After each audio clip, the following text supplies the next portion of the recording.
The role of a school counsellor in general is to support students in whatever way they need support. So in a counselling environment, that would be to do with anything that might be going on at school, anything that might be going on at home that's impacting on school. In primary school, the role is more around assessment. So identifying students who might have learning needs or need some kind of support, and often most commonly they're identified by the classroom teacher.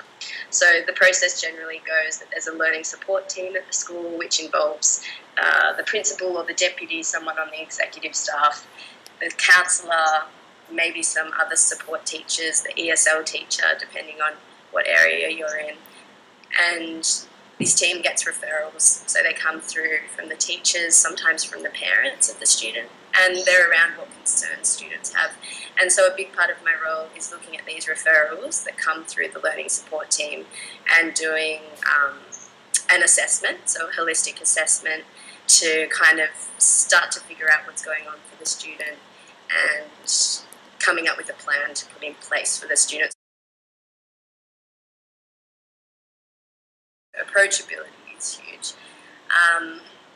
Also having a really strong ability to communicate with different people, because it's so important that we can have good constructive relationships with teachers, with parents, with executive staff in schools, with teachers in schools, as well as obviously with students of all ages from kindergarten to year 12, non-judgmental. So judgment doesn't belong in a counselling office at all. So you need to really let go of any stereotypes, any preconceived judgments you have around people that we all have.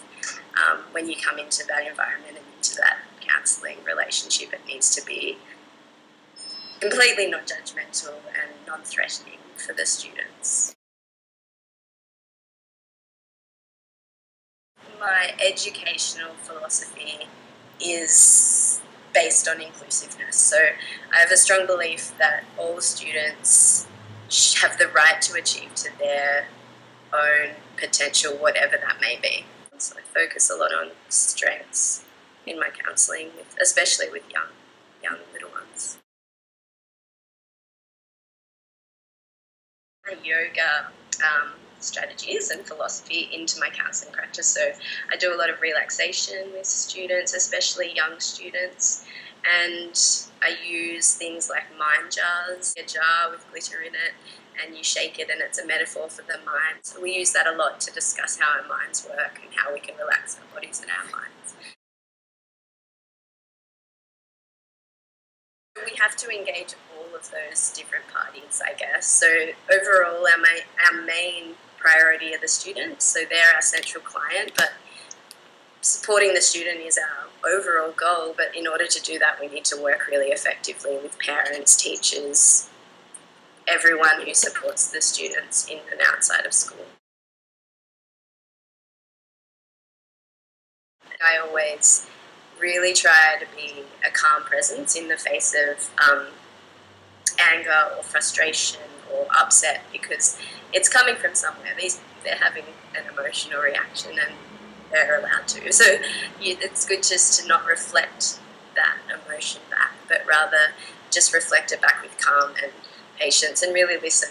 Like often when people are upset or frustrated, they just want to be heard. So being able to be that sounding board and be heard without reflecting back anger and reflecting back those negative emotions, I've found is really, really useful. In New South Wales, there's 2 paths to become a school counsellor. So the first path, and the most common path, is that you would teach, you'd have your teaching qualifications, you teach for 2 years in schools, and then you would come back into what they call a retraining program with the Department of Education and retrain as a school counsellor, where they put you through your final year of psychology and give you, I think it's over 1 year of training, and then you go back into the department as a school counsellor.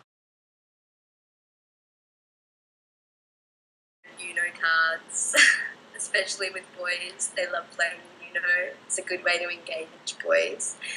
They're very tactile. They won't just sit and talk to you in an office. So I always have stress balls and like figurines and even sand trays on the table. Drawing for girls is a really nice way to start building a relationship. They like to draw and get things pretty, so that's nice. I use a lot of relaxation CDs, so where you can listen to voices. There's a really nice app called The Smiling Mind that has really short meditations that you can do with students, so that's nice.